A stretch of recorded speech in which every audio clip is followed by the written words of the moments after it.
my goodness, look around. If this isn't collapse, what do you call it? You know, the standard of living is going down for many people. The climate is moving in directions which threaten the existence of this country. The US presidential election is being held between two of the most awful people I ever saw in public life. You know, the oil companies are in a desperate rush to pump the last bit of oil out of the ground, leaving nothing for the future. Is this collapse, or is this, what do you call this if you don't call it collapse? We are in a period of collapse now, which will intensify.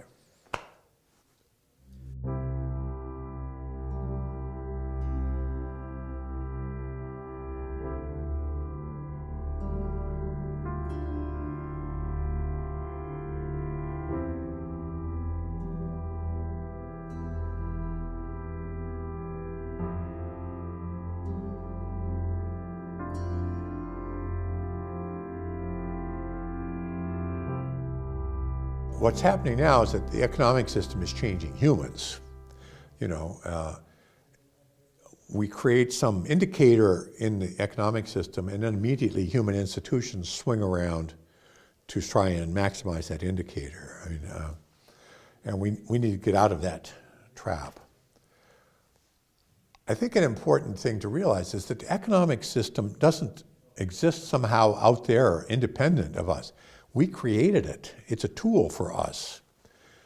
And by and large, it serves the purposes of the people who created it. So rather than asking how do you change the economic system, I would say, how do you get people to have different goals? If they have different goals, then they will create a new economic system to satisfy the goals that they have. So the problem isn't the system, it's the goals. And we have a really dysfunctional economic system, which is driving us to collapse, because we have a set of goals that are dysfunctional and are driving us to collapse. What goals should we have? Well, I don't tell you what goals you should have, but I would encourage you to decide for yourself what goals you should have. I mentioned this morning this exercise, just sit down and list what's really important to you. Surprisingly enough, economics, certainly in the rich countries, doesn't show up.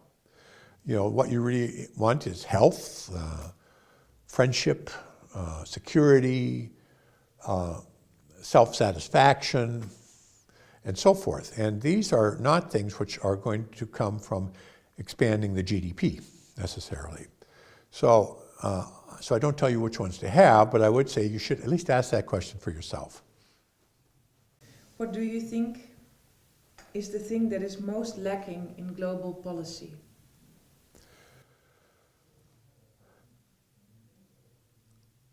I think we need to understand there isn't such a thing as global policy. There's just 7 billion people getting up every morning and doing something.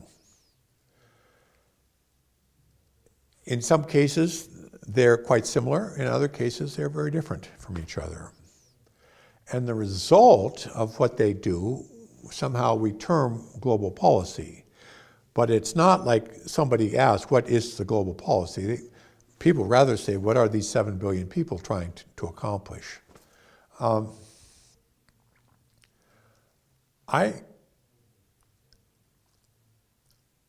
personally against globalization because I know we're going to make mistakes. People make mistakes, that's what they do.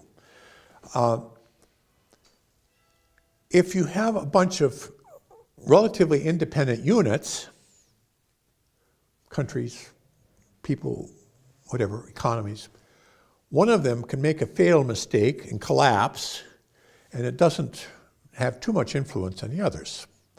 But if you have a global entity and it makes a mistake, which for sure it will, the whole thing collapses. And that's the situation we have now.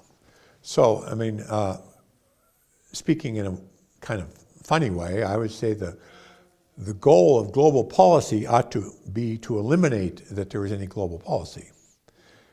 It should be to break things back up again. You have to give up certain short-term gains, but the benefit is you have a chance to survive. You know, in the old days, we had many great empires: China, the Persians, the Romans, the Germanic Empire was important for a time. You know, the Persians could collapse, or the Romans could collapse, as they did, and it by and large didn't affect too much the other empires. But now, you know, you have Italy's banks go bankrupt, and suddenly the whole global system is having problems. That's the consequence of globalization. Who is responsible if somehow we fail to avert a 21st century collapse?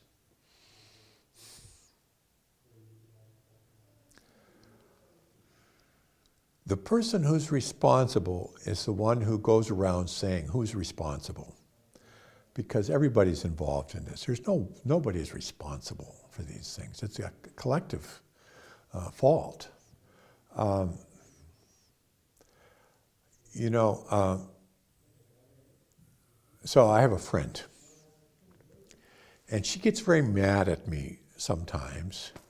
She says, "You made me whatever, late. You made me, I don't know."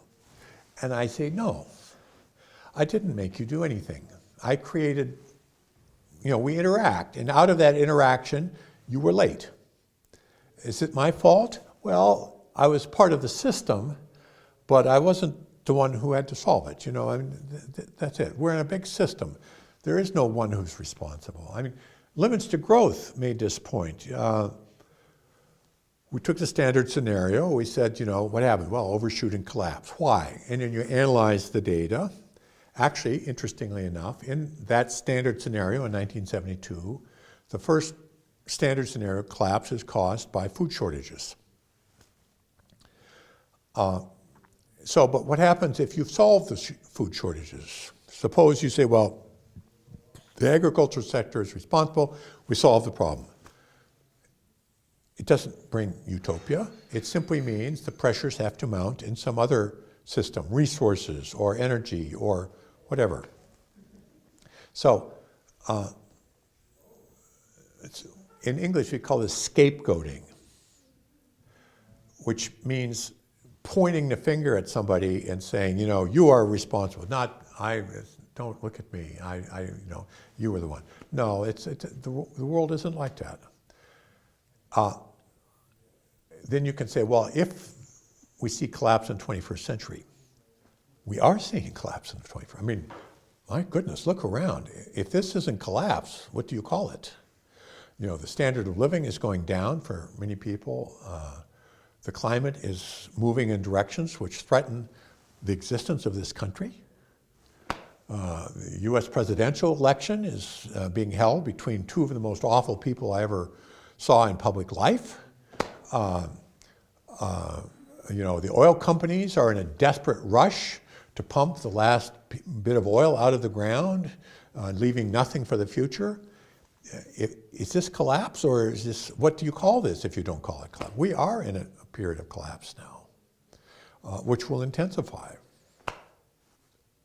What do you fear the most? What do I personally fear the most? So this question was asked this morning. I put down Alzheimer's. I fear getting Alzheimer's. Actually, honestly speaking, that's the thing which is most concerning to me, is that I wouldn't be able anymore to communicate good ideas.